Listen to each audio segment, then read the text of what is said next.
And welcome back, ladies and gentlemen. It is time for game number 2. BDS versus Virtus.Pro. And we start to separate the teams that go to Mexico from the ones that don't. Unfortunately, they gotta go down at some point. One gets a sombrero, one doesn't. Exactly. Hungary doesn't have a sombrero. That's what he tweeted about last week, so he won't have it even if the celebration is to be done today. But we have a chat about these two teams, starting off with our VP roster and what they have in store for us today. Here they are. VP is first. And ladies, let's have a chat. So VP, they're in this situation now where they're on the sort of up and up. They had a bit of a sort of tough time versus Empire, taking a loss there. They've sort of been a little bit up and down, but otherwise it's been testing the waters. It's been trying to find a little bit more solidity. They tried to change, it didn't quite work out, and since then obviously you're sort of seeing Milan is stepping up massively. They're reformulating their aggression. They're trying to find the balance. As you can see, it led to one of the worst possible openings. But the fact that they've sort of pulled themselves back round, the fact that they're fighting still towards the top of the board and trying their hardest to kind of get there, shows that they're a team that has this potential still. Well, on the other side of the coin are their opponents today. It is none other than the French team of BDS. And when I think about BDS, I feel like I'm just, one of those record players that says the Kings of EU, but I'm taking it back. That title is now put on hold. They need to win that title back, and unfortunately they've shown a lot of cracks throughout this stage. One overtime loss, an outright loss. Usually they hit the flawless, and I know I'm putting a lot of pressure and expectations on this roster, but there was no need for them to change anything, and for the most part, players have been standing up in their roles really well. Unfortunately, there's a lot of the other EUL teams that have risen to the occasion and are meeting them there at the top. G2, one of them. That's one of the big blips on the radar there that I was talking about. And for BDS, they are not confirmed for the major, and if they want to be, they need to win. Exactly. They need to win today, and we'll see what they end up doing in their matchup. First of all, before we talk about our map, here's our head-to-head. One player out of each one of our two teams that you ladies selected, and it's Alems and Pasha. Please fill me in. The two captains, the two IGLs, the two team talks, and the two worst performing players for each of these two teams. And for me, it raised up a bit of curiosity, because I'm only going on, when I say that, by the statistics. But I think that there's a much bigger conversation that we're unfortunately not privy to, which is what is the role of an IGL inside the game? What is the role of the captains in a modern game of Siege? Because Alems and Pasha usually, and used to be in previous seasons, one of the big solids. They were always sort of near the top. They were second place. They were able to consistently get in. This season, both these two players, they've dropped off a little bit. And my curiosity in terms of watching these two play is what they're doing instead. The roles that they're sort of having to manipulate. Is it a conversation now where IGLs and captains in our current very aggressive meta cannot be as aggressive and as sort of, is their representation of what they're doing for the roster something that we don't see, or we unfortunately aren't privy to in terms of tracking the stats? So watching their movement, seeing how these two players move around the map, seeing what they're coordinating and how much more sort of explosive they have to be in coordinating everything. That's the change, that's the head-to-head, and these are two players that I think, it's watching them is the only way to gauge. The stats don't mean everything. All right. God, she's when incredible. M does head-to-heads, it scares me. Don't poach her in public, because Hap is... I'm sorry. Yeah, Hap's... No, he's not here. He's not here. Hap's gone. Hap's not here. Hey, I need a desk analyst. Talk later. Which map will we be on? That is my question for this one. So let's go. 7 maps, 6 down, and 1 to go. Oregon again. I'm sorry, what? Good Lord. Is this Groundhog Day? Okay. Honestly, I'm not casting this one, though. True. There's one thing for you. I mean, you're going to have an Oregon after this. Yeah. Oregon or a consulate. consulate. It'll be an Oregon, and then it'll be a consulate, and then it'll maybe another consulate if I'm lucky. And we'll go to sleep. And there it is. Virtus.Pro on the attack for this one is BDS chosen to start defense. Your take before we go into games or lobbies set? Last time BDS played, this was actually a 6 invitational against TSM. And, well, I mean, when I sort of put a label on that, that was a bit of a close one considering the thrashing TSM generally gave a lot of teams, including BDS. So I'm actually going to put that one not as a loss for them. I'm going to say they had a pretty good performance on it. However, they need to show up here today if they really want to solidify their spot. Yeah, and the last time we saw these two teams going against it was the first time they butted heads in the November Major, all the way back when, and it was an 8-7. But that series, all 3 games went to OT. Yeah. And that was Pasha's, he was a big sort of player there, and we saw Alems was a big player there. So as I said, I'm curious to see if the different Face of Siege gives us a different idea today. Otherwise, expectations operator-wise is going to be a Yana ban again against BDS. True. Look, I don't Goyo know. ban. Goyo ban. Yeah. Goyo ban, Iana ban. Maybe a Flores ban against. You know, BDS has actually taken a couple of clashes on this map. Is that a possible ban? I'm just theory crafting here. You guys let me know. Just theory crafting? Yeah, we're just What's your theory? Go on. You know theory. a lot about the game. Stop this host thing. Yeah. Go on. Hit us. Tell us one ban you think 100% will happen. 100% Yana. All right. There you go. Well, there you go. Valkyrie, Goyo on the line. Valkyrie depends. Maybe they'll snipe a Jaeger if they're really ballsy If you get all 4 bans, Des buys you dinner. Yeah. Let's do that. Oh, good lord. Okay, what's the 4 bans? Yana? Yana, Goyo. Okay. Yeah. Yana, Goyo. Yep. I think they'll go Valk. Okay. Ban 3. Not a mirror? Okay. And lastly for attack. Yeah, we'll throw in the moment. We're ready. What would be the last one? I'll let you Let's have say one Maverick. Maverick. Okay. Just for Des owes you a steak. just for the tower control. All right. Anyways, Jess, thanks so very much. We've annoyed production enough. Let's toss it to our casters for BDS versus VP. It's Ace and Des. Enjoy. I don't know why I'm suddenly the scapegoat to buying him dinner if he gets this one wrong, Ace. I think we need to go 50-50 and make this fair. Why you're always pulling me into these different? You're like the little guy that's sat in the corner. I'm just like, come on, Ace. Come on. Yeah, he'll buy it. Come start a fire with me. Come He'll on. buy it. I'm sorry. I mean, I'll buy Milosh dinner any day of the week, to be Sorted. fair. Look at him. He's an absolute cutie. Why wouldn't you want to buy him dinner? It's the braces, honestly. And that peach. Oh. Oregon! BDS! BDS versus Try Virtus. me, Milosh. Try me. BDS versus Virtus.Pro. We're heading into Oregon. It's a big game. It's a big game for both teams. Virtus.Pro, of course, have had a much better second half than first half to this stage, and they're going to look to continue with it. And BDS, they've not had things all their own way, Des. They haven't. It's been one of their rougher stages if you look back in history. Oh, you And don't know dinner? What were we saying, Ace? We said Thatcher not banned on Oregon? At this point, they'll try and we spin now it. say it's now 3 or 4. 3 or 4. No moving goalposts. That's 3 or not how 4. this works. Nomad! Ah! We say, is it 2 or 4? I'll tell you 2 or what, 4. if you get 1 of 4, you buy me dinner. I don't know if you guys can hear this in the background, but Probably they are not. screaming across the There's a studio. slight disagreement, but we've got Thatcher, we've got Nomad banned now. Interesting start. So the Iana does stay alive. I mean, this is not going well for Milosh. Of course, he having a predicted meltdown. Iana, Maverick, Goyo and Valkyrie. Can he even hit one? Or is it going to be the mirror? There's a good chance it could be the mirror. Oh! There we go! He's got it! Jess even said, oh, not the mirror. Okay. Milosh, 0-4 on ban predictions, and this is why he's now hosting our desk. Bless his heart and soul. Everyone loves this man. Whew, well, that's a great way to get us gassed up for round 1. Then, Ace, let's get into it. BDS are kicking off on the defense on the Sun Oregon to get this second game of the day underway. We mentioned about how their record has gone so far throughout the stage. 5 complete wins, taking 3 points away, 1 overtime loss, and 1 complete loss. So 5-2, if you want to look at it this way. Against Virtus.Pro, on paper, we would be saying this is a game they should win. VP in the doldrums a little bit, not as strong as maybe they once were. So this, to me, does look like a game that BDS should take. But we would have said that last week about BDS versus Kavana. That was 7-5 to BDS. They've had some close games. It's not as clear-cut as maybe it once was. It's not as clear-cut ever for BDS at this point in time. They've not really been, I don't think, quite as sharp as we saw back in stage 1 when they fought Na'Vi for that top spot all the way to the end of the stage.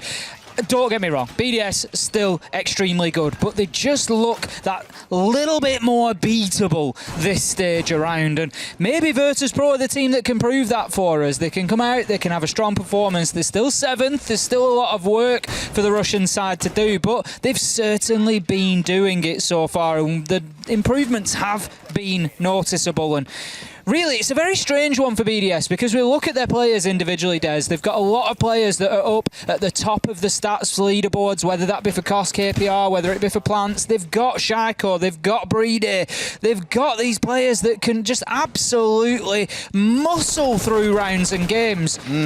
But they're in second. And they're really in the mix. There's a couple of results that haven't gone their way. They're being stretched to 7-5. They always seem to be getting pushed. They do. I think it's the balance and the change of the tides almost in Europe, where it's not just about BDS being at the top and teams chasing their tail all the time. In this case, it's BDS looking to chase G2's tail. It's chasing Empire, who are tied on 16 points with them. It's a change of the old guard, and I'm living for it when teams start to improve and the competition gets only increasingly fiery. But let's see how things are kicking off then. We are starting out in the basement on the first site, and as you'd often come to expect from some teams, it looks to be a full map clear coming out of Virtus.Pro. Big Tower going to be their starting point, with Pasha currently positioned out towards Small Tower, looking to converge in the middle of the map and then start looking for their assault in towards basement. We talk about this Flores all the time, really keen to see where those forward terrors get used. No doubt they'll be kept in the back pocket until we're starting to look at the downstairs, as you want them to get rid of things like the mute shield, like the ADS is coming out of the Jaeger, like the Banshee's coming out of the Melusi. There's so much that you can focus on here. Keeping Pasha alive is going to be pivotal until they can start being used, and that may be about now as the first one has been deployed. I'm loving LMs down at the bottom of Freezer stairs with the SAS shotgun as well. It's something that we don't see so much of anymore, and I don't know, I think it's a bit of a LATAM play. Last year I saw this an awful lot in the LATAM region, and there's some guys over there that are just absolutely fantastic at holding this position, but it's always an exciting battle to watch because it just gets really aggressive with the peaks trying to stop anybody moving down those stairs. But for the time being, Virtus.Pro are focusing themselves around rear stage and around electrical. Now, in goes the first Rotero drone. It's just going to anchor almost immediately as it gets down there from Pasha. Second one shot out. That's the third. The first one came down Big Tower and got shot out straight away. BDS, they are looking pretty alive at the back. But Renshiro, he's not looking alive anymore, Des. That's not tend to happen when a frag grenade lands in front of your face. The man goes down, out comes the Ying, the Candelas springing into action, and so do VP, but Shaiko, the only one to find a frag in the ensuing debacle. Lems, another one, and like that, it seems this attack from Virtus.Pro has been slowed down. Pasha finding one, Rafal's down on the ground, a 3 versus 2, and with control of the north side of the map and 30 seconds to play, they have got time to play with here, but you've got to be mindful of Playday, who's stuck between a rock and a hard place, whether he won that fight or not. The guys behind him were going to give him a bit of a headache. Milan finally put down. It's a 1 versus 2 for Alems. Can Virtus.Pro take the first round in the final 15 seconds? For all intents and purposes, Alems has got it all to do here. He finds angles through onto the man. That will be Rafal finished off. 8 seconds left to go, and VP, they've got to do something about this. They have managed to get the resuscitation off, so they are now 3 versus 1. Diffuser going down from Milan. Surely this is too much for Alems to do. He's just trying to peek. He's trying to pod and poke and just try and find any angle that he can. He moves around through the rotation, shut down by Pasha, and that's going to be a successful first attack for Virtus.Pro, and that is a great start for them here against BDS. You would have put money on BDS locking down Laundry on their defence, but Virtus.Pro somehow have been able to get it. Yeah, me and Jess were speaking in the pre-show, and we were talking about BDS, about how they're one of the only teams that I know of that doesn't have a, dare I call it, a full roam strat. They don't have a heavy roam strat coming out on the basement of Clubhouse. One of the only teams to do so. They rarely use one anywhere, they to be fair. They aren't a massive roaming team, to be honest. No, unless you're on a map like Coastline, for example, where you'll see LMs picking up things like the Vigil. They're not really a roam team. They're quite static, and Virtus.Pro there have had the run of things. Start Big Tower, start Small Tower, converge over things like Freezer up towards Big Tower, and then push your way through. A couple of grenades in there, burn out the ADSs, sure, try and get the Rotero drones down, which BDS did deal with quite well. But outside of that, it was very simple, I guess, with Virtus.Pro is the way they'd look at it. Almost in a closing 3 versus 1. Alem's unable to do anything about it. Round 1 Virtus.Pro, fair play. I mean, it's something that we've discussed previously, is the roam of BDS. I'm thinking particularly of Clubhouse. Church and Arsenal, you very rarely see them playing off that basement side. You can almost guarantee what you'll see. You're going to see Shaker. Trying to combine the 2 words together there. Shaiko playing behind Generator. You have the Bandit playing on Church Wall. You have a Maestro playing inside a Church as well. Their lineup is just predictable. And they're going to be down there. Predictable. That's the thing. Remember last year when I think Rogue played them on this map, and they played Oregon 4 times leading into that game. They were undefeated, and Rogue came in, countered them brilliantly, and the players came out after and said, we attribute all this down to Arkuth. He has sat there, he's analysed what they've done for the last 3 or 4 maps, and we know what the counter is going to be. That's always my concern with teams that play too static or do the same thing time and time again. You will get countered whether you like it or not. Well, that's it. Virtus.Pro aren't playing with any fear at that point, are they? You know, they're happy to know that they can go in and take meeting because they're not going to get hit on a flank. They're happy to just play themselves at the top of rear stage, to push in through bunker, because they know they don't have to cover those other angles. They know they don't have to go on a full map clearance. It gives them more time, it gives them more space, and maybe, just maybe, it's something that BDS could bring to their extremely good game. We know that they are very capable of winning those gunfights, that they are lining themselves up for, and that's why they're lining themselves up for it. But maybe just a little bit more unpredictability would bring another string to the bow of BDS. Right now, they do have Rafal down in the basement. As we're saying this, Des, it's almost as if we're sort of speaking it into existence, and we've got Rafal downstairs. That could be dangerous, because Virtus.Pro, they might not be too on top of looking for these roamers. We're against BDS. We don't necessarily need to worry about so far away from sight, and they could end up getting hurt. Yep, WTG opening kill onto Lems. The mute being taken out early on. As those Roteros, you still hear them beeping away throughout the map, getting rid of barbed wires, whatever utility they can come across. And I thought for a second we'd see Pasha get really creative, purely because there are mute jammers scattered all across the top floor. There's lots of good bottlenecks for mute jammers to go down, and that would slow the Roteros down normally. In this instant, though, nothing crazy like having to throw them in through satellite windows. We saw a couple of teams doing over the last week or so. A lot of them instead focusing on towards big window. Final 60 seconds or so, and that satellite window we spoke about just a second ago is finally given a bit of attention. Milan, maybe not the right kind of attention. A frag grenade coming through towards that connector wall. No one present. No one goes down. BDS looking reasonably solid at this moment in time. Ranshiro playing underneath on the Goyo with the option for Nitro denial, should it present itself. We've got Playday in the most interesting position for me. He's been forced out of it by a drone there. Ranshiro on the underneath manages to find WTG, and Virtus.Pro, they could well find themselves answering questions here for why they did not clear out this bottom floor and how much it's going to damage them. There you go. Surely Pasha should have had the kill there, but no, Ranshiro somehow manages to wheel 90 degrees around and find the headshot onto the man. Great plays from the Goyo underneath. 14 seconds left to go, and it's starting to fall apart slowly for Virtus.Pro here, and we're starting to see why BDS don't necessarily always need to play with the heavy roam game with the flankers, because they will just win those gunfights. Shaiko ripping the man off the upside down rappel, and that is why sometimes BDS are just happy to play inside. Oh, I mean, look at it. 4 gunfights coming out, 4 gunfights won. Playday, the man's a legend at this point. The fact that he can play things like that, like normally you see on the downstairs elbow inside of the construction site out towards blue is where you'll see that reinforced wall coming down late. He leaves, in this case, that single wall open through the walk-in wardrobe, challenges through it the whole time, and when he feels, okay, enough's enough now, I'm probably at risk of someone rotating over and throwing a grenade in my face, throws down a smoke to cover himself, reinforces the wall off. It's like it was never even open in the first place. Really good stuff from him, and we saw that wicked little flick shot coming out of Shaiko at the end. That's why you tune in to watch BDS play, needless to say. 1-on-1, things all balanced out. We're going to try ourselves on the downstairs once again. We're Virtus.Pro back in round 1. We're in that 3 versus 1 to close. Imagine BDS will have a thing or two to say about that. One of those things being a warden being brought along in case WTG returns on the Ying. Yeah, I think Virtus.Pro probably need a plan B here. They need to come out and do something a little bit different, because that's something that BDS do extremely well, is they figure teams out and they know exactly what's going to be brought against them. And the thing is, you don't get to play into their static positions. I know that we've mentioned these static positions. You don't always get to play into them too many times successfully. You know, to give the counterpoint to what we've said there, yes, it can leave them a little bit predictable sometimes. For example, do any of us wonder where Shaiko is going to be playing this round? Absolutely not. We know where he's going to be playing. He's got a spot named after him. He's going to be playing in it. But the point is, he just plays it so well that you can't always get away with moving him time after time after time. So the fact that Virtus.Pro have done it successfully once, it might be an idea to have a little look at Laundry, have a little look at Freezer, move it around a little bit. It's the same thing we say about Empire, right? Like Empire of old and the Empire of late. They've kind of gone back into that playstyle of, look, we don't need to innovate every single round and bring something new and creative. We can just do the same thing over and do it so well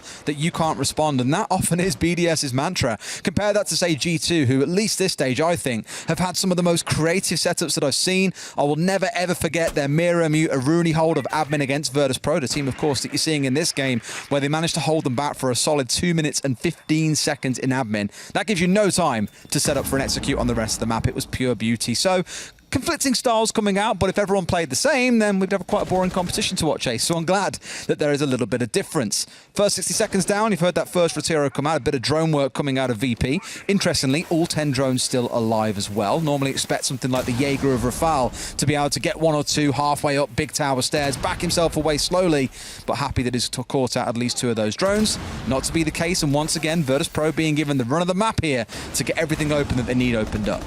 They have, and this is what we were talking about. Look how much time is left on the clock, Des. 1 minute 30. We're only halfway through the round, and there's a lot of progress been made by Virtus.Pro already. That was an excellent attempt there. But Playday was alive. He knew it was coming. The Rotero comes through the drone hole, gets shut down, and that protects a very important piece of utility. That deployable shield on elbow is going to help Playday lock down that bunker entrance, and by proxy as well, it helps him keep Shaiko safe. It all adds into the defensive structure. You've got it absolutely spot on. I was going to say really smart from Virtus.Pro to identify that, you know, Playday is there as the cover to keep Shaiko safe. If you remove Playday, you remove half of the strength towards Shaiko in this case. Grenade starting to sing in, as we saw prior. They found an opening kill in the prior round, but not to be the case here.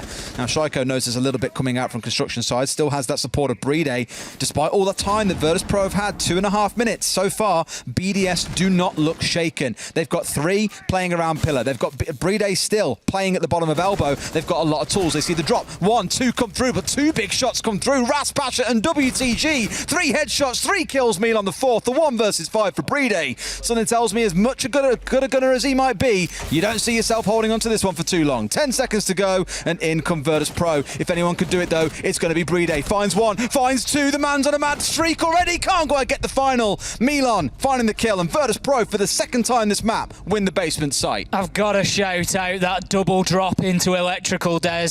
That was 2 unbelievable wins on gunfights from Virtus.Pro. Absolutely wild. You don't expect to drop 2 men into electrical when you've got 2 at pillars, you've got 1 in Shaiko spot, and to come away with 2 kills and no deaths. That is unbelievable for Virtus.Pro.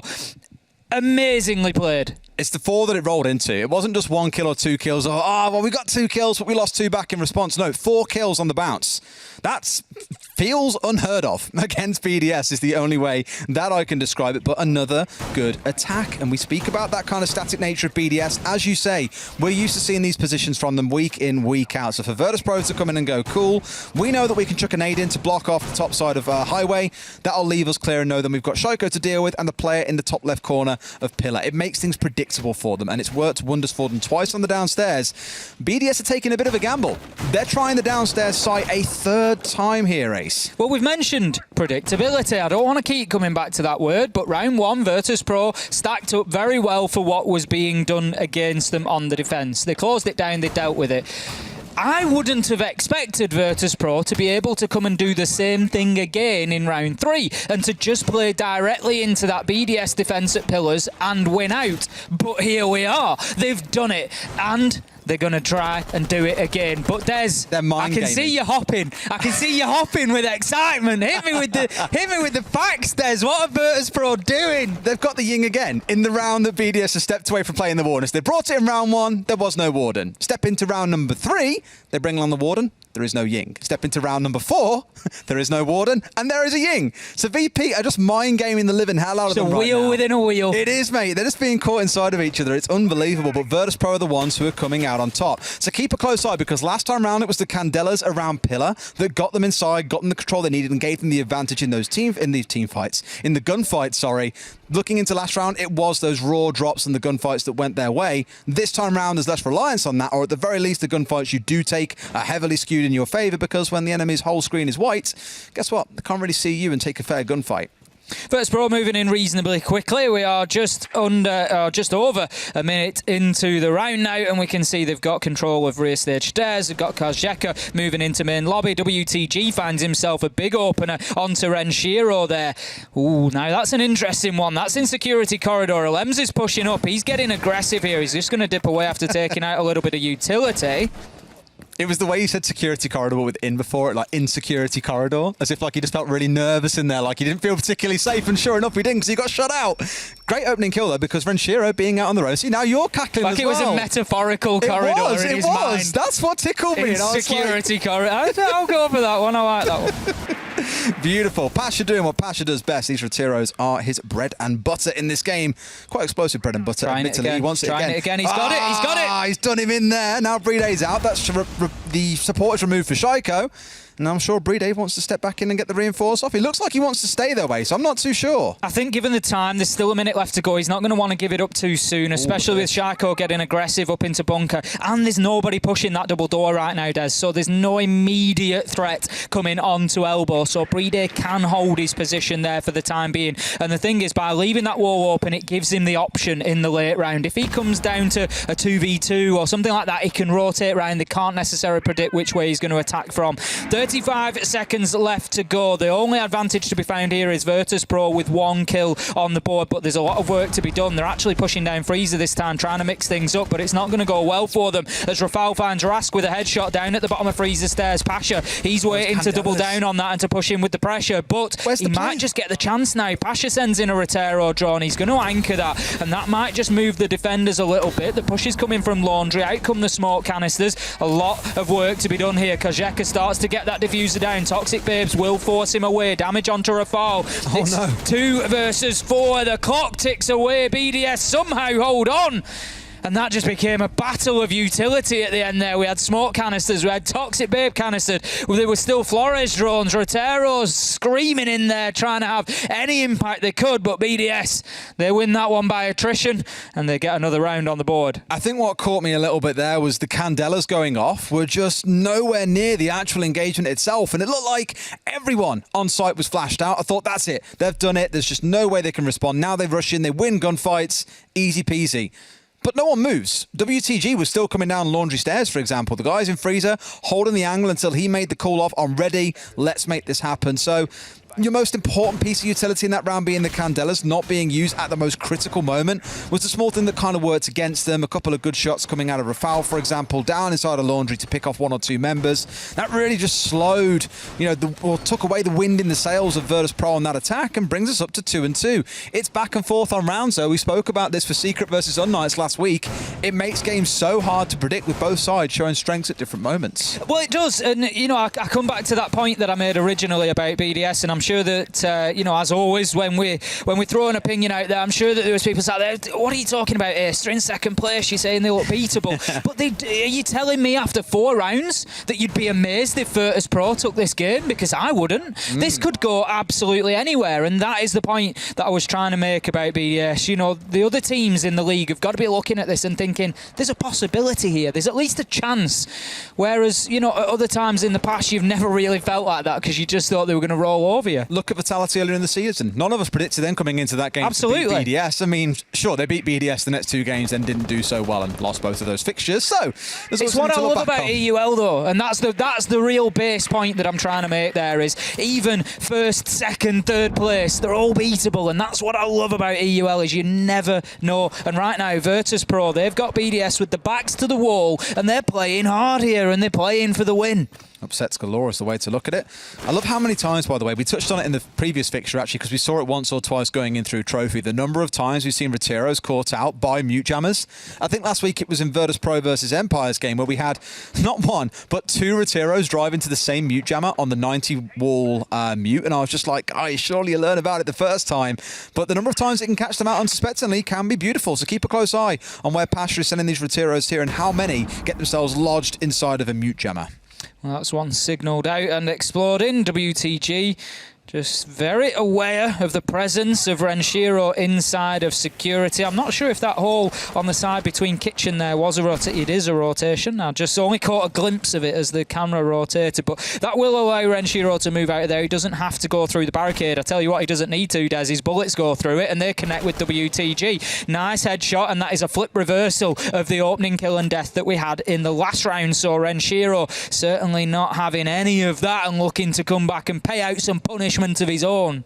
Yeah, and this time, of course, no Ying on side for WTG. Was the Sophia that's taken away. Bit of utility in the back pocket. Still 2 Retiros on side for Pasha, so we'll see what the use case is for those as we get towards those final 60 seconds or so. Another kill coming through for BDS. That's 2 in the round, and the kind of pressure that you really want on side. It leaves it down to the 2 supports plus Pasha to make this one fly. Rask and Karjeka, all the work to do.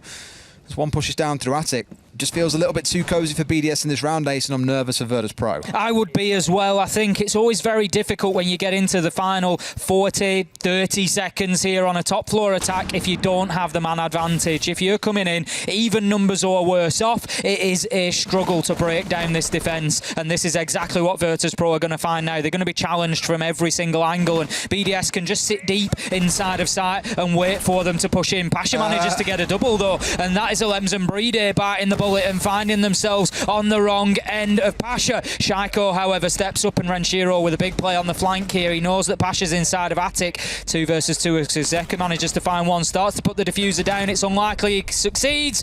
Renshiro and Foul close it out, and that is what I'm saying about that final 30-40 second push onto top floor. You can get the kills, but there's always somebody on the defence waiting even deeper. There's another line to get through, and it takes a real monumental effort to break it down, and Virtus.Pro didn't quite have it in the tank that time. Not quite fully, no, unfortunately. Pasha giving them a bit of a scare, I think, and bringing it up to a 3 versus 3, but the time had already ran away from them by that point. So BDS kind of recovering to a level, you'd say, with the 3 rounds, but you ideally want 4 coming out of this first half, I think is what they'll be gunning for here.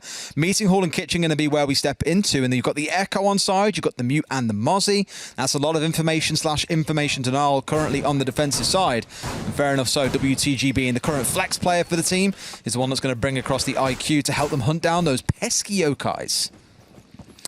And hunt them down they will need to. We've seen how effective those yokai drones can be, particularly in the late round. For anybody unaware of Echo's gadget, it sends out a little stunning sort of shock, if you will. It's a little drone that can suction itself to the ceiling or any surface above it. It can be underneath a table. We see it used underneath pool tables and things like that quite often.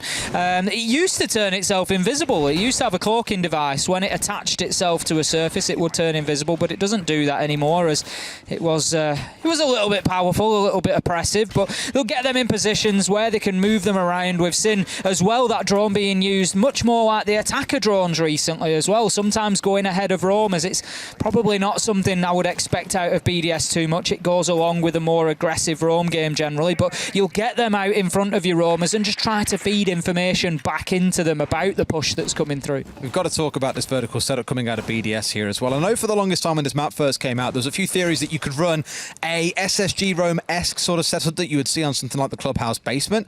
There is that kind of vibe coming out of BDS here where, sure, it's not the basement side, but it is the meeting site, looking to defend it from above. They've got themselves a shield up there to help contest if someone tries to push in through the north door. So what that's going to do is force Virtus.Pro to have to come in and start storming the site, and that's exactly what they've done. Not even the site, sorry, more the top side of the map.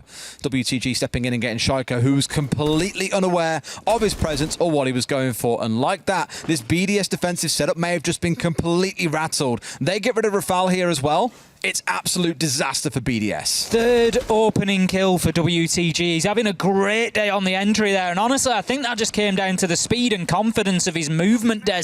He just got himself straight up there into dorms, and Shaiko just wasn't even prepared for being challenged 35-40 seconds into the round. Great second from WTG onto Alems, leaving us now 5 versus 3. Rafal, the final hope of the top floor, gets ripped out of his position by Mill. And that's going to leave us now 5 versus 2. It's all down to Renshiro and Brede. Phenomenal effort coming out of VP. Another one from above. They've used the position against them. He had to play on the wrong side of the shield, got pushed from the north. Incredible stuff, and so much of it, as you say, coming off the back of WTG. Brede can do nothing to hold on solo there in the 1 versus 4. That is a beautiful response coming out of VP, identifying what needs to be done and just absolutely shutting BDS down before they can do anything about it. Virtus.Pro then move on to the defence. It's a split half, 3-3. We come out with even Stevens at the halfway mark. Now, I look at that, Des, and I think on Virtus.Pro's performance so far, I look at it and I think, can they take a half 4-2 on the defence of Oregon? Yeah. I would expect so. Can they lock down Laundry and Dorms? That's all they need to do. Don't worry about the third site. It's not important. Just lock down your main sites of Laundry and Dorms, and that's it. You've won. You've beaten BDS. You've beaten second place, and you've got yourself up the table. Imagine. Imagine, because this is one of the games that we looked at today when we were all sat around doing our predictions before the show, and we were like, BDS, surely they walk over Virtus.Pro. There wasn't even a conversation or a debate about it. It was just, BDS. And as it stands, Virtus.Pro have turned up ready to play. I touched back again on that previous fixture I spoke about when Rogue played BDS on this map. Rogue weren't, super high flying at the time. We thought the BDS would beat Rogue, but alas, they came with a couple of counter strats prepped and did show BDS what it's like to play in Oregon against a team that knows how to beat you. So there's some work to be done here for BDS in the second half to be a bit unpredictable potentially. And for Virtus.Pro, they're the ones who are going to have to hold off against the onslaught of BDS, because if I know these boys like anything else, they have unbelievable potency to jump in through a window, kill 2 or 3 people, and end the round there and then. That is the problem with BDS on attack, of course. That's what you've got to be able to prevent them doing, is just coming in and winning on sheer gun skill towards the end of the rounds. Now, we can see that Rask has got himself playing inside a small tower there, and I'm a little bit concerned, as I think BDS know exactly where he is, and it could be problematic, although Renshiro does move away there. The problem with Rask's position is that he's largely got himself cornered. It's very difficult to get out of there alive, so needs to be very, very careful up there. He's got a lot of BDS action going on around him, and that would be a little bit of a concern for me. He could well be very easily pinched here. I'm very nervous because he hasn't got loads of stuff stacked around him. Normally, like we saw Sloth in there in the previous game, we saw Leon with his 3k C4 in the prior week. They had frost mats, ADSs, mute jammers, shields, everything to support them. And sure enough, it's Pasha finding Shaiko kicking things off. But again, we need to see support coming in from up there, I think, and it's currently Pasha holding off on the south side, looking to give some support. Milan springs out from Big Tower and misses an absolute sitter onto Alems, who walks away with 50% HP. He'll be kicking himself there, but still the damage done is solid nonetheless. Now Rask, he takes a little peek, tries to be a rascal, but won't get away with it. Just held by Rafal, who finally gets that kill. And honestly, that was the only way that I saw Rask getting out of that situation, and that was in a box, Des, because he just left himself in a difficult corner to battle out of and only wasted about half of the round. So positives, negatives to his position up there, but one way or another, Pasha's making up for it. Gets himself another. That's 2 in the round, 4 versus 3, and Virtus.Pro are still looking good on the defence, because what you got to remember, all this noise, all this action, not one bit of it has been in the sight so far. It's all been around it, and they forced Rafal's 2 frag grenades coming out. Rafal finding a second, even though he got held up on small tower for a while, he still made his presence known beyond that point as we hit that final 60-second mark. 2 kills for himself in the round. I guess my slight concern is for the side of BDS, there's only 1 drone remaining, and it is on Playday here. That's fine. He's your support player. It's what you come to expect. But as that clock runs lower, they might need some walls open, for example, the one at the bottom of Elbow. Elbow hasn't been touched. Will be removed now thanks to the Retiro coming in. However, WTG may just sit and hold. He's still got 1 smoke canister to play behind. And in the final 30 seconds, this is where it's really going to start stacking up for BDS. Bails out of playing Elbow. But now what do? Brady's got to get the wall open. They've got to get north side control. You've still got Milan and Karjeka lurking around. They've got so much to do despite the evens in numbers. Rafal's pushing Laundry, but I think WTG knows here. The door's barricaded. As soon as he takes his shots, no, somehow Rafal is aware of the presence of the man. Breedy finds a headshot onto Kajeka, and all of a sudden BDS, they just spin this round on its head, and they manage to get themselves into a position to get the diffuser down, which Breedy will do successfully. Milon shut down by the man after activating that diffuser, and what a round from BDS. Got to hand it to them there. It was a slow start from them. I'm not sure that really what Rask gained out of time wasted over in small tower was really enough to throw your life away by playing in a corner like that. He never had a choice to escape from that, and Rafal did extremely well to get that kill, move through, get himself a second onto Aroma, and that just really opened things up for them. And bearing in mind, this is one of your support players. This isn't Shaiko, it isn't Renshiro, it isn't Alems.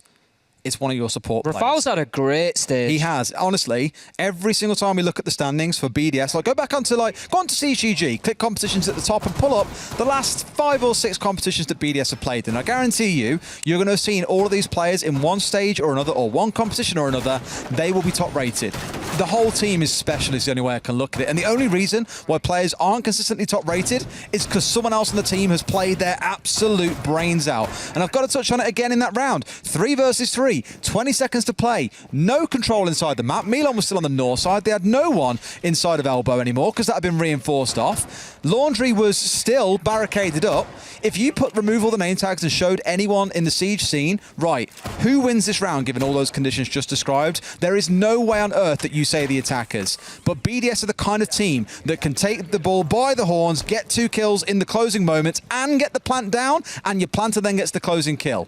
Show me another team that can do things like that consistently. The big kill for me that opened it up was Rafal's kill at the bottom of Laundry Stairs through the barricade. Yeah. And that just goes to show we harp on, we go on and on about drones and how important, well, you could say, Des, that we drone on about it. That's my list. They had one drone left, Ace. But the information was there, Des, and that's why it's so important, because Rafal knew exactly where WTG was playing and he was able to get the kill through there onto him. You know, that is just... It just shows why information is so important in this game, because it was the real catalyst for BDS to go on and take the round, especially with the kill coming in from Playday at the opposite side of the site as well. But we head into round 8. We're going to be looking at dorms here.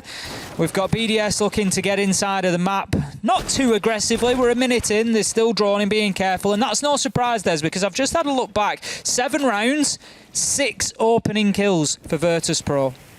It's crazy, isn't it? But yet BDS is still in the lead. Yeah, yet they're at 4-3. BDS play extremely well, even from a man disadvantage. I said it earlier on. They can just find a round where someone vaults in a window and kills 3 people and BDS win the round. It's terrifying. I know I always reference it, and people are going to be so sick and tired of me saying this, but that TSM game at SI, the one round where Alems jumps in through a double window and kills 4 people and wins BDS a round that they should not have won, really just cemented for me that identity for BDS, where even when the chips are down, you just cannot count any single player on that lineup out.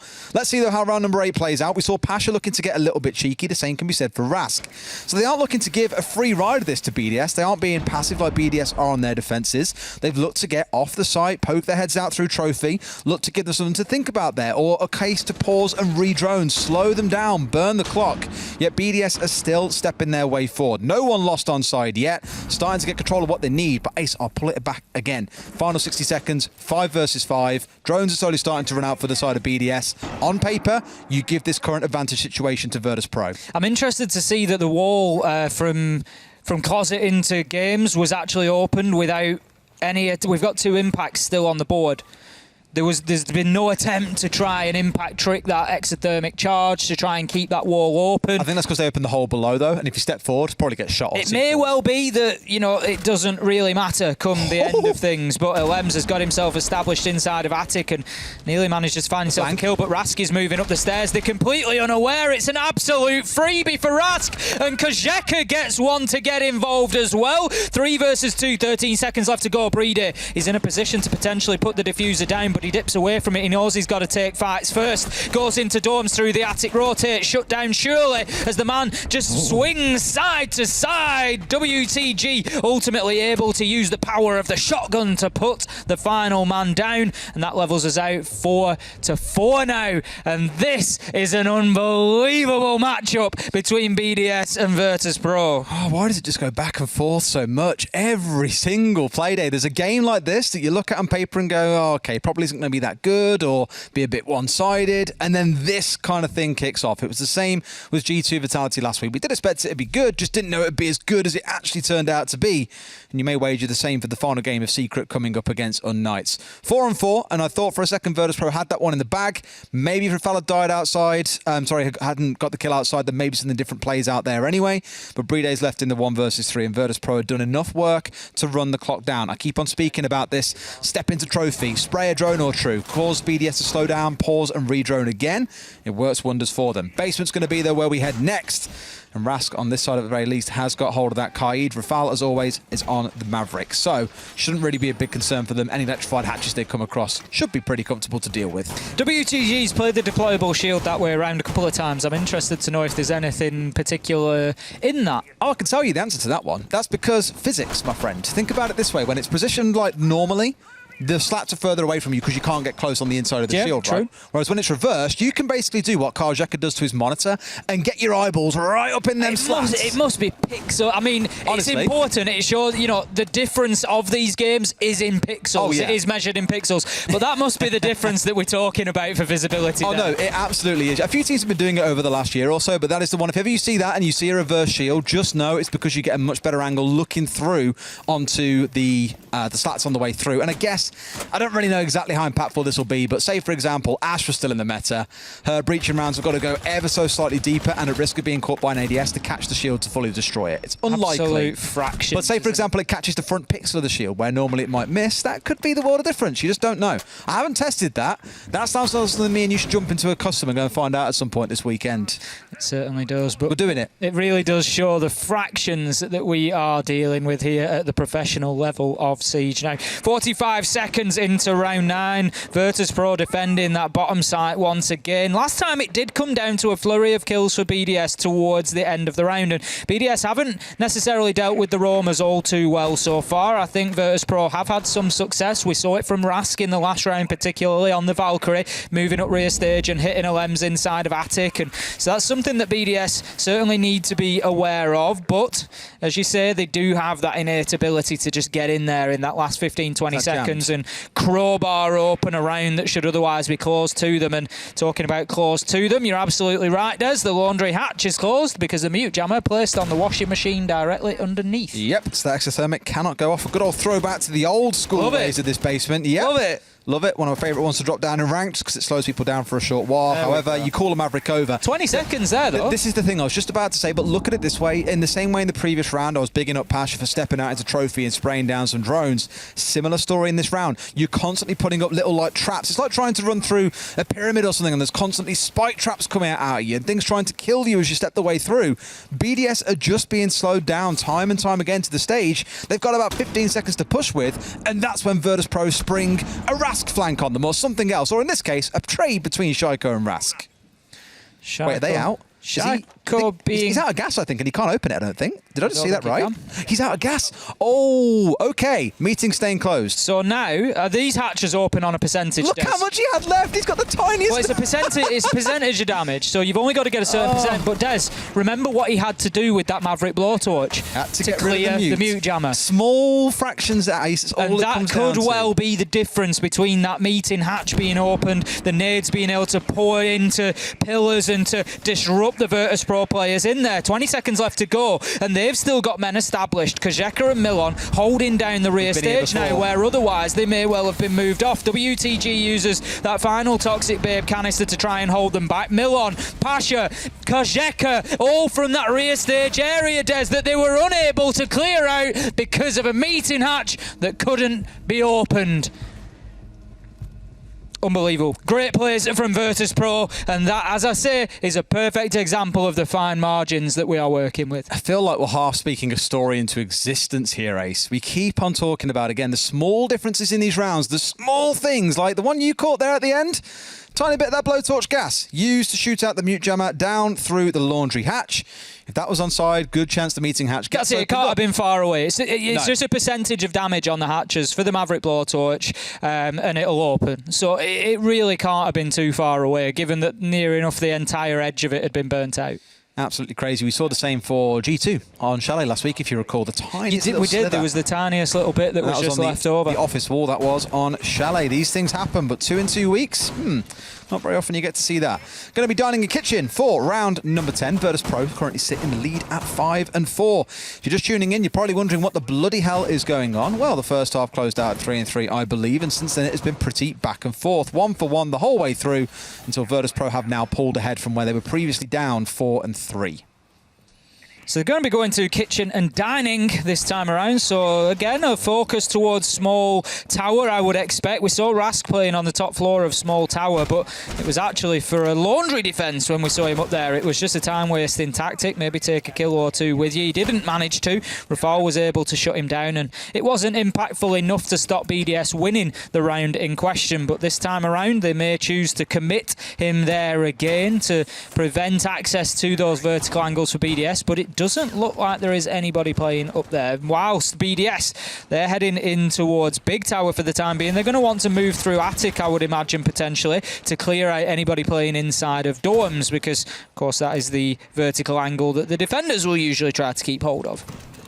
I love all the creative cams we've seen lately, by the way. I love that a good one's a Valkyrie. nice You know one. I love a good Valkyrie cam. Oh, I remember G2's got a really good one on Clubhouse Basement, where on the stairs that go down to the basement, there's like the little torches on the wall, and they hide it just behind it, where you don't like immediately see it unless you're looking for it. And what I do love is the team they played against, I forget who it was on Clubhouse most recently, they must have gone back and watched the VOD, because in the prior week, those cameras were never destroyed. But in that next week, every single round, drones beeline straight for those stairs, pinged out the cams, and the team straight away was getting rid of them. So it just goes to show you constantly having to innovate and come up with new ideas. Lem's dangerously close to the head of someone else, or at least the pixels downstairs below. WTG and he gets again. shut down by WTG. Yet another entry. Not a player that we look at and say, oh, he's the entry for the team, normally playing a much more supportive role. And it's not like he's playing a Jaeger here. That pleasure is afforded to Rask and Karjeka being on the Aruni.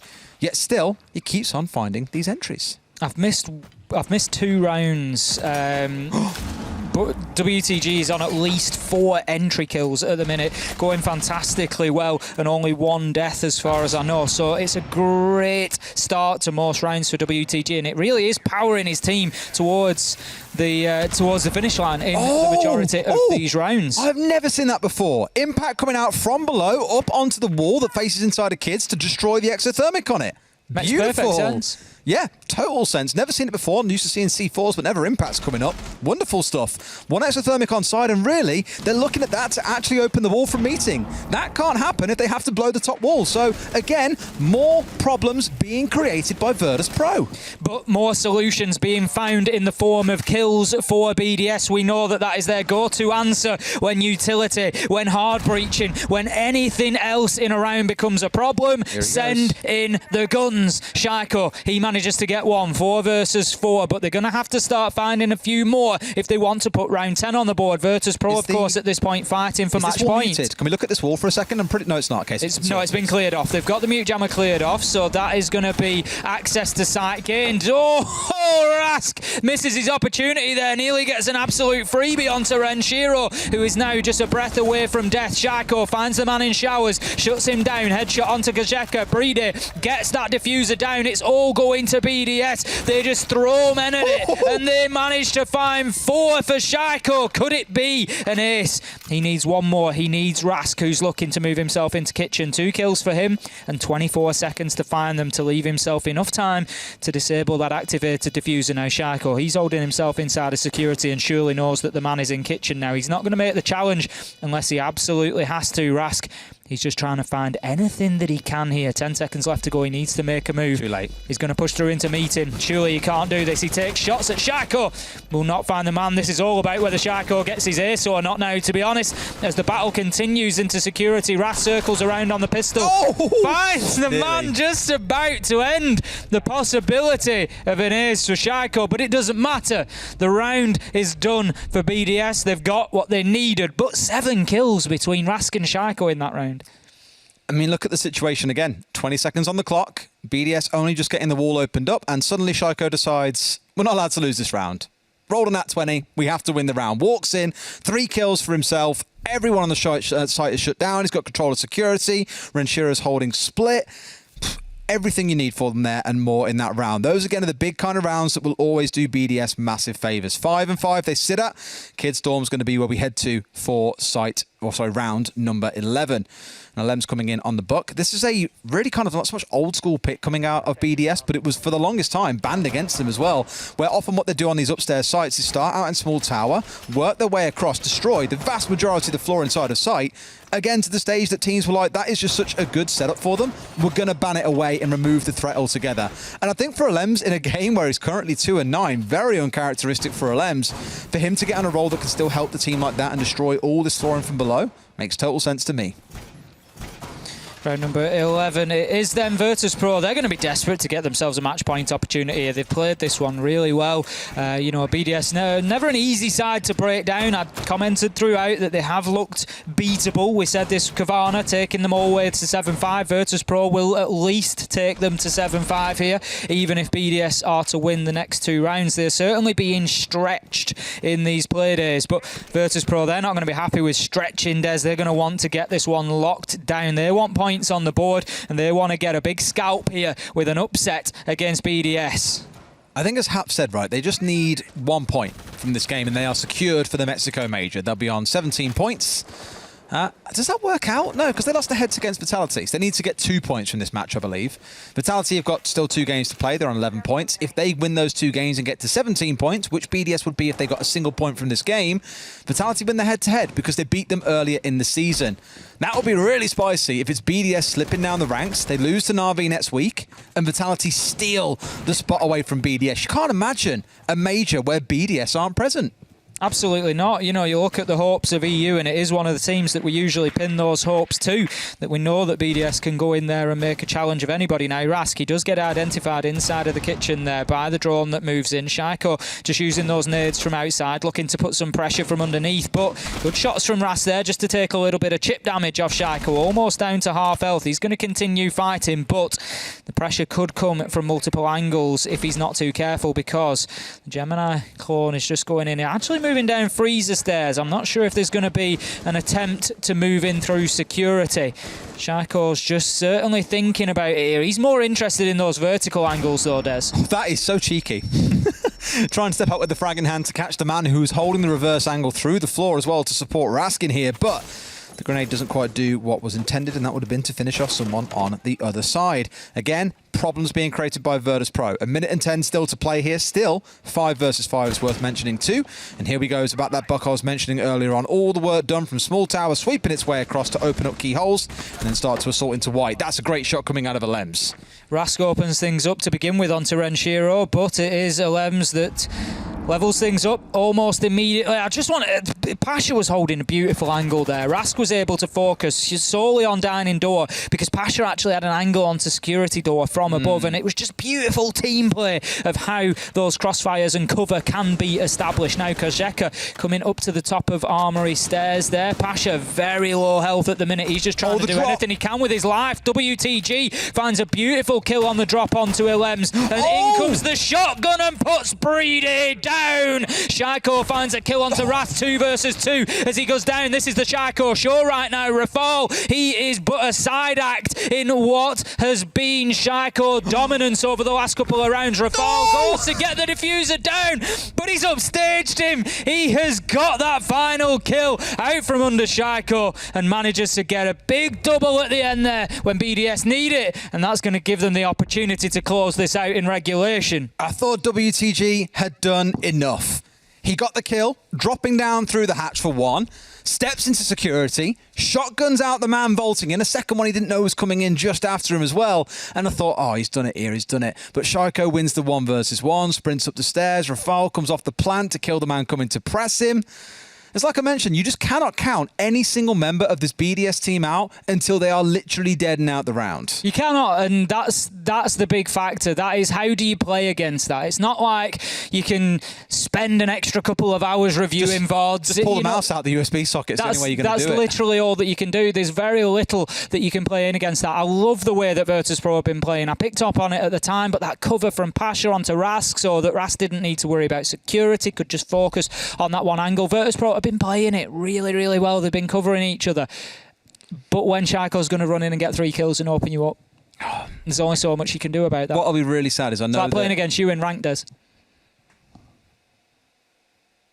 The Shaiko of ranked. I wish I was as good as Shaiko in ranked. I was like, is he just straight up trolling me here? Yeah, I am. Yeah, absolutely. Yeah, absolutely. Thought as much.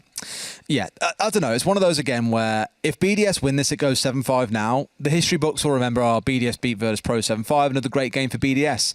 Whereas again, the way I described this both last week and to you before the pre-show was this is like playing against Manchester United back in the old day in the Premier League, where it's 0-0 at 90 minutes. They've parked the bus. They haven't really been particularly creative. And they nick a goal on the 93rd minute to take all 3 points. And you think, we have been absolutely robbed. And knowing how well Virtus.Pro have played today, not that BDS have played badly, but just how well and how creative Virtus.Pro have been today, for them to lose this game and walk away with nothing would be a real kick in the teeth.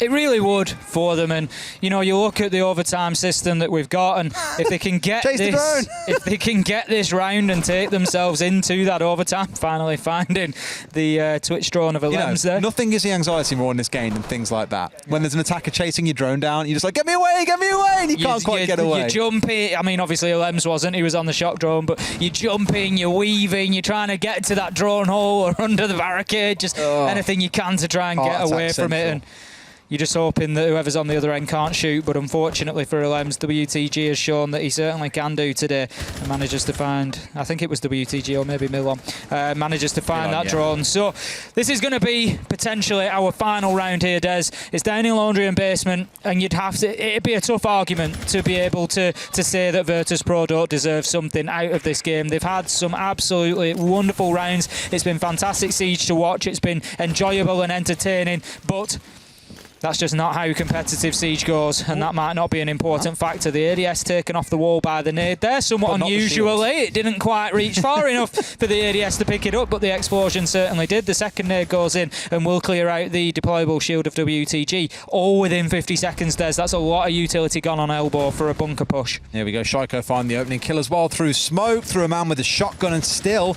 brings down WTG. Here comes the new challenger. It's Pasha stepping up with a shotgun of his own. Does Shaiko feel lucky today? Punk, can it be 2? Grenade in hand as well, and they hear the pull of the pin. They're both like, get the hell out of here! We don't want to deal with that one. He thought someone following in aggressively, but no one's going to step in straight behind it. So, all things back to square one. It's going to be a shotgun player holding down Shaiko and daring him to step forward, and Shaiko fancying his chances of getting a second. Pasha's still holding this angle. In comes the drone, but he's absolutely not moving here. Doesn't adjust his stance. He's just waiting for that push to come that he knows inevitably will. You can see the sort of fear, the tenseness in that Gemini drone just moving in. Doesn't bait the shot from Pasha. He keeps himself laser focused on that wall, that double door, knowing exactly where the pressure's going to come from. And that is a beautiful bait. Pasha just holds the angle and just draws Shaiko in, but no, it's Rask on the long angle with the headshot. Beautiful stuff as well. Just pre-firing as well. Like, bip, bip, bip, bip, bip, bip. Oh, there's a head there. I love it. Really well played. Pasha now being smoked out. He's engulfed. Does he just start spraying with the shotgun is the big question. Does he know whether or not they'll come coming in? The man's been patient as a saint, and that is not going to change. C4 came out, but no one has stepped in through the door. BDS being held up here outside of construction with the 4 versus 4 to go and 45 seconds still to play. Alems, the only one who has really been moving around the map. Everyone else looking to push through construction down towards elbow. Shot coming out from Rasted. Takes the second in the round. The 2 big raid bosses gone in Alems and Shaiko. 4 versus 3, and VP should not be able to lose this ace. Virtus.Pro keep fighting. 30 seconds left to go. They've got the heels dug in, and they just need to hang on here, Des. 24 seconds left to go. Time is ticking away. Renshiro gets himself inside of Electrical. He's looking to get aggressive, but he can't find anybody. Virtus.Pro, they've got themselves hidden away as much as they can. Milan just inside of the freezer there, but Breeday's got himself in a position to get the diffuser down. The Kaid could potentially think about the Nitro, but doesn't need to, as the triple kill comes in. And Virtus.Pro, they keep fighting. They take us to overtime, and they say, we are having something from this game one way or another, because we have poured too many blood, sweat and tears into this to come away empty-handed. It's insane how back and forth it has been. Round to round, we've seen both teams show those moments of brilliance, and we said if it went 7-5, you'd feel a little bit cheated, or a little bit sorry at least for Virtus.Pro. At 6-6 though, we get potentially 3 more rounds of the madness. Let's see how it shapes out. Virtus.Pro starting things off on defense are going to head down into the basement, where VDS, at least on their defensive side, didn't look so hot. They did get stung on the attack by not being able to get the meeting hatch opened up, but as we've seen now a couple of times, they can get absolutely slammed when it comes to trying to push in solely through blue. We'll see what Virtus.Pro can do to disrupt them. The Jackal being brought along by Alems there. I think as a security measure, they don't want to deal with Ras running right on that Valkyrie as he has done prior. The thing is, we look at this and you look at the starting sides and you say, I mean, there's no direct advantage to be found. It's been 3-0 on either half, so you would say, you know, both teams very even, attack and defence. However, the thing that you've got to remember is that Virtus.Pro now get their primary site choices, and that maybe plays into it a little bit, but I am looking for absolute fractions of advantage here. But this has been, as we've said, Des, a game of fractions, a game of millimetres, a game of pixels so far. We've seen it on a number of occasions, and I mean, it all comes down to a perfect example being that Rask shot. I've got to come back to that kill. It was just absolutely wonderful. Pasha just holding that tight angle on the wall, and just all the focus was on him. The Gemini drone coming in, and just everything was about playing onto Pasha, and he just completely baited them into the line of sight of Rask and just took their eye away from the ball. VP just reinforced I was going to say, I thought they reinforced the second when I saw the animation going off, and I was like, surely not. It was just a late reinforce on the single wall here. All right, so a little bit late to the setup in a way, but they've got everything done that they need to be done here. Electrified hatch once again, no doubt a mute jammer looking onto the laundry hatch.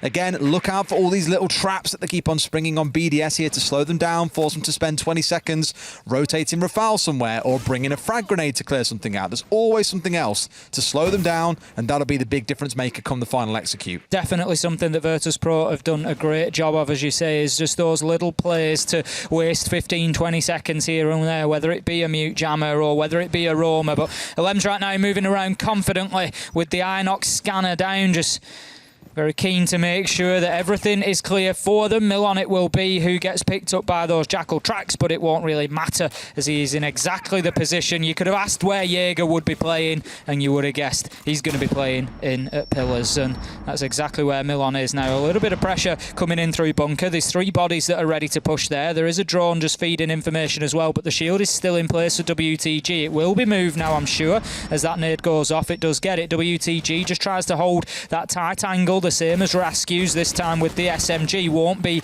as easy a challenge, and this time it won't be onto Shaiko as he's looking to be the man to push Laundry stairs.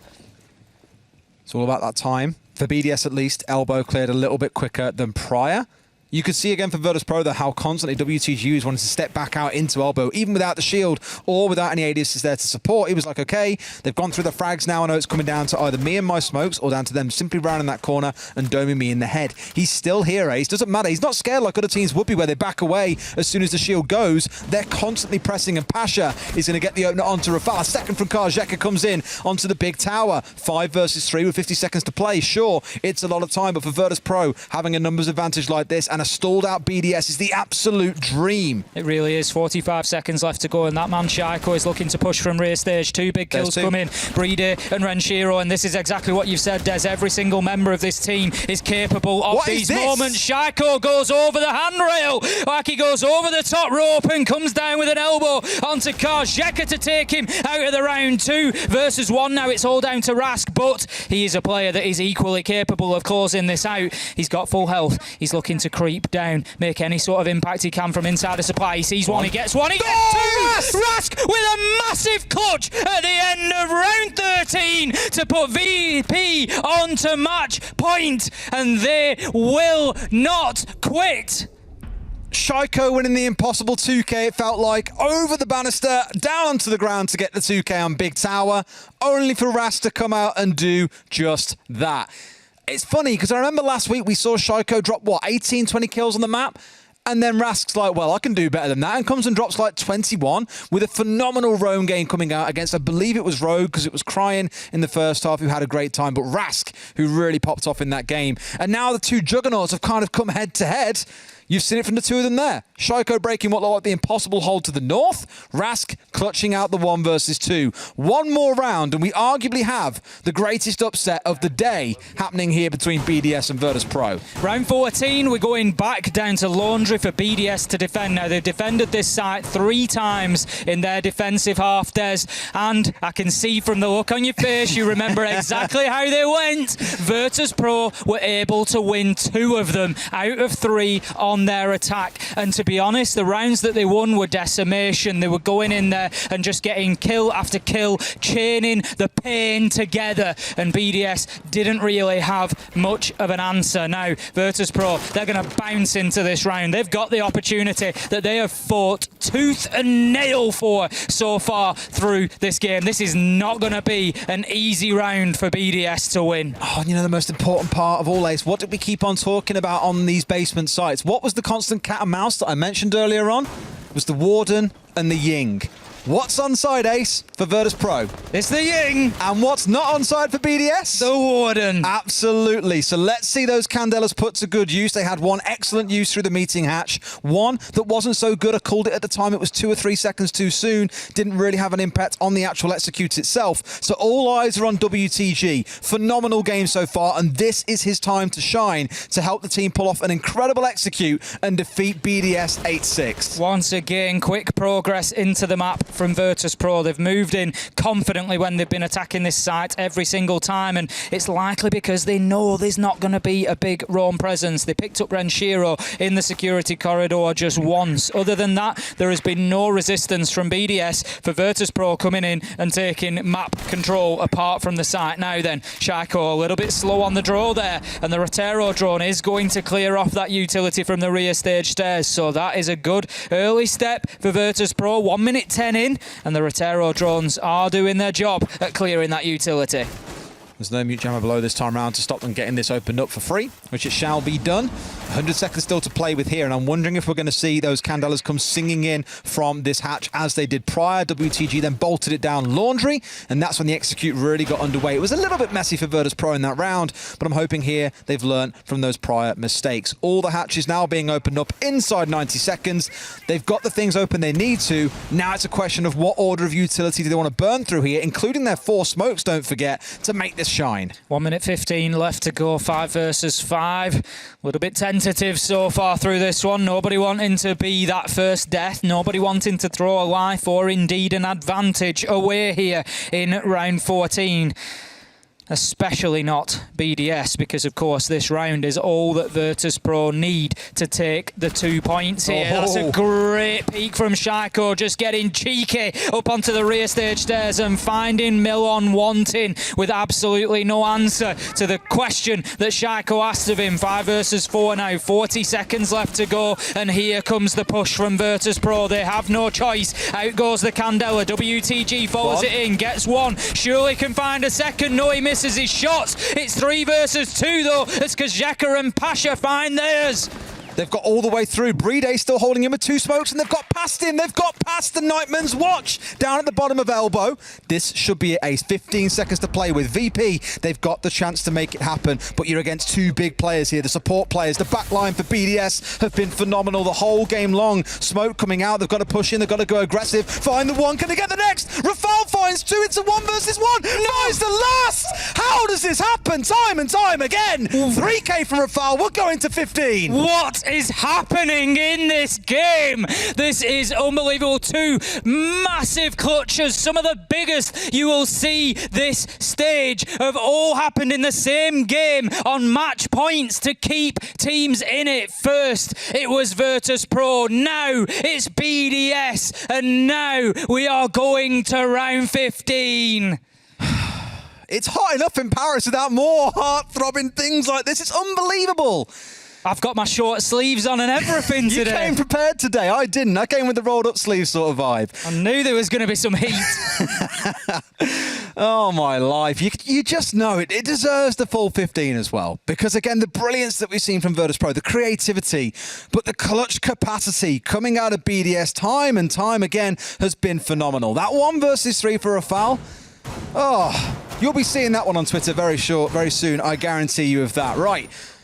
Final defense. Virtus.Pro, second floor. BDS again bringing out the Jackal. On the other side, nothing really worth shouting home about, a wager, but we all know it comes down to the execution. I remind you the last time we played on this site, Pasha on the Jaeger was the one constantly stepping out inside a trophy, looking to contest down towards the south side inside of Master itself. And just in case you missed it, the 2 spray down.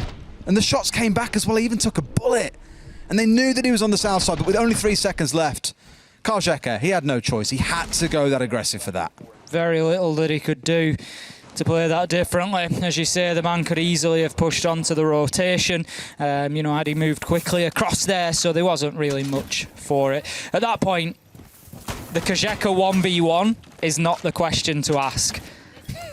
The 3v1 is the question that needs to be asked. Absolutely. Short time or not, those first 2 kills that come in, that is what facilitates Rafal in closing out that round. And like, the plan there as well wasn't to take control of Laundry. They just wanted to get inside and plant inside a supply. That's why all guns were focused in there. If that's clear, we can get a safe plant down and no one can contest. They couldn't go in through electrical because Rask was super low health and there was a toxic babe canister deployed there at that time. Yeah. So they had no option to go through the safer way through electrical. They had to take the long way around, and Rafal, he took full advantage of that. It was beautiful, absolutely beautiful. Maybe I didn't know if they probably had zero idea where he was going to be and assumed maybe he'd be close, looking to trade off the smoke, for example, if a plant came in. But no, I mean, that is not a man that you want on the opening death as well. Someone that we've hyped up all game long for the entries that has been fighting. WTG taken down by Shaiko and may have just evolved into his final form, the true raid boss of BDS. Unfortunate for Virtus.Pro. They've got to show their resilience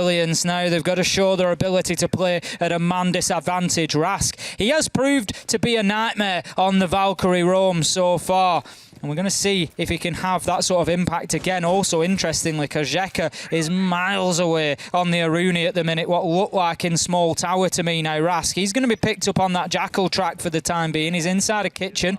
If he plays this smart, he knows exactly where the challenge is going to come from because he knows exactly where he's been. So you've just got to retrace your steps and you know the direction LMs will come from. But he decides not to challenge that. Karjeka goes for a little run out. That is so smart, by the way. It looks like a weird one. It's because they thought there'd be a player, which I assume there would be as well. Surprised there wasn't a player from BDS playing on the bottom white window. That's another great shot coming in. Rask goes down before Pasha trades back. Rask's giving himself away a little bit there. A slow peak on that security rotate, and not when his team needed it. But fortunately, Pasha backs him up and gets one at least, and that leaves us now 4 versus 3. But the advantage is in the hands of BDS. They've got the breach open. They've got Diffuser in hand with Shaiko. The Gemini clone is going to go in and just try and get some information. Rafal very aware of a man just playing in and around, and it will only take 1 bullet onto Pasha to get him out of the round. This one surely is poised for BDS to take a monumental victory. Absolutely. Final 30 seconds, and there's the spray down. Shaiko is doing it again. 2K in the round. Karjeka down. Pasha as well. Milan swings one back, but can he hold off against 3? Alems to the left. Does he know? No, he doesn't. Alems gets the closing kill. He found the 2, but this one goes the way of BDS. Look at that. You can see Renshiro just jumping up out of his seat there. It shows exactly how much this victory means to BDS, not just in terms of the standings, not just in terms of the major qualification, but in terms of the effort that they've just poured into the server there, Des, and that it has taken everything they had to get that victory over Virtus.Pro. What a phenomenal game we have just bore witness to. That is an absolute gift from those 2 teams, and I'll have it no other way. Brilliant creativity from Virtus.Pro. Incredible clutch factor coming out of so many members on the side of BDS. And that final round, Shaiko activated. Shaiko go kill. Key strategy that we know BDS love to. Well, I just noticed on the leaderboard there, 30 kills between Shaiko and Rafal. And it's easy to load the praise onto Shaiko and he deserves it. But Rafal, this is your day as well. A huge moment. 1v3 to keep his team in it and 13 kills to boot as well. Massive day for Rafal. And the same for so many players on Virtus.Pro. Again, cannot stress enough just how good a quality game that has been. I'm sure our decks have got tons to say, given it went all the way to 15 rounds. Let's throw over to them right now. Thank you so very much, gentlemen. BDS, they're going to Mexico.